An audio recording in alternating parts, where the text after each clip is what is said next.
अस्सलाम वालेकुम। Class 10 federal board के बच्चे जो 2024 और जैसे आगे वाले सालों में पेपर देंगे उनके लिए मैंने बलूचिस्तान और KPK से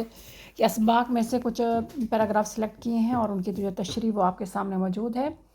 आप अपनी पंजाब और नेशनल बुक फाउंडेशन के साथ साथ जब इनको एक दफ़ा गो थ्रू हो जाए, इनको एक दफ़ा पढ़ लें ताकि आपको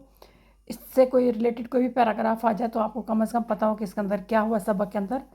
तो कुछ चीज़ों में मैंने सबक का नाम भी वैसे रहने दिया है, ये आप लिखने की ज़रूरत नहीं है, आपको बोर्ड में ख़त्म कर दिया गया, लेकिन मैंने आपकी थोड़ी सी